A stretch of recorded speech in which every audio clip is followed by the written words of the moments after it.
Hello and welcome back to part 2, where I'm talking about the exaltation. And I was about to say something. I'm almost certain I do not remember what it was. um, but when you think about what it was not the woman's choice by any means to be pushed into these marriages. Some of you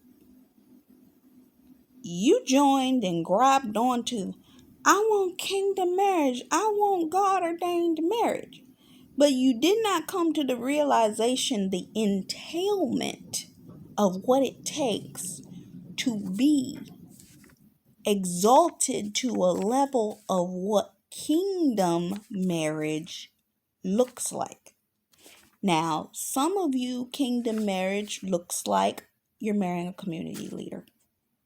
Some of you, kingdom marriage looks like you're marrying a business person.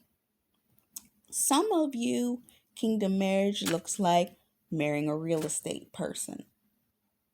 Some of you, kingdom marriage looks like you're marrying an NBA player, a basketball player, a golfer, a football player, community leader, somebody that has affluence and influence. Some of you are marrying influencers in their career, which can go all the way up to successful politicians. They may not be at the level that they were going to be, and some of them are at that level. And some of you may be actually marrying celebrities, because that's what God called you to. Because when God exalts and appoints you, he pulls down one and exalts another, and it's of his choosing. Some of y'all would have been perfectly happy having the guy that he knew how to take care of his household. He covered you and your children. He didn't have to have a major career like that, as long as you were taken care of. And God says, I am a king. So why would I not make a king your spouse?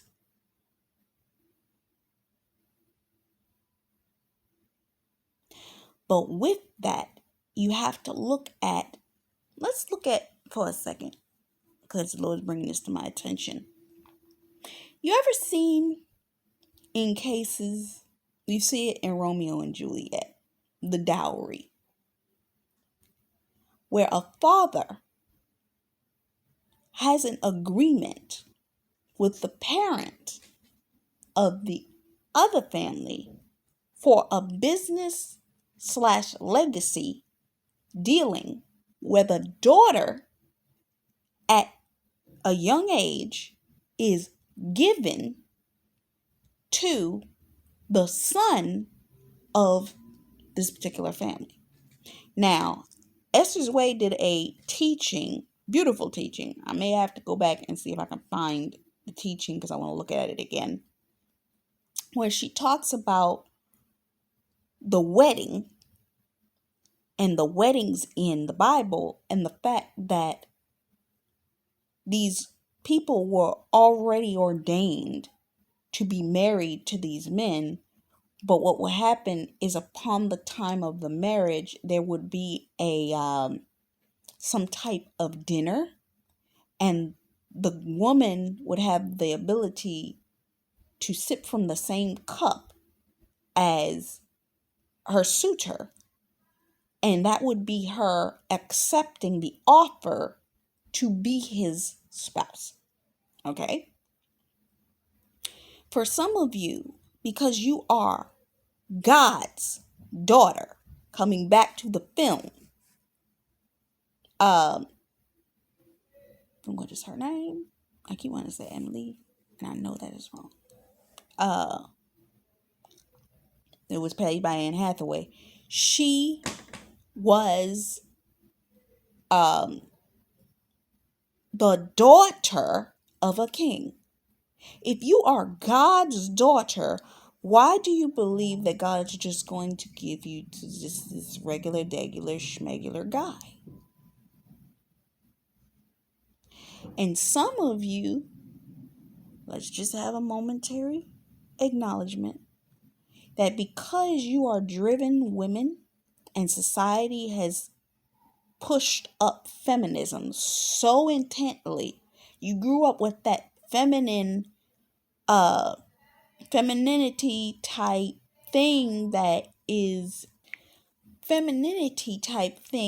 says that a woman needs to be empowered and you need to have the kept man and blah blah blah blah, and which is backwards and not what God design of society was supposed to be, that the woman is kept. This is why some of you may have desired marriage or you may have desired a career, but God hasn't allowed you to have the level of career impact that you wanted to have, because it actually would have put you in a place of pride that he would have ended up having to break off of you anyway. So he didn't allow you to get exalted to the level of height that you thought that you should be in, but he allowed you to be sat down because he's called you to being a queen. So he's allowed you to have certain things in your life, but he didn't allow you to experience the world to the degree that most might have thought and the way society teaches us we should. Because there's this movement where the woman wants to be extremely empowered. Let me go get the house. Let me go get the car. Let me go get the this. Let me go get the that. I'm going to travel on my own. I'm going to do all this on my own. I'm going to be empowered. And you know something? I listened to a young man. I forget. It's an actor. I can't think of what his name is.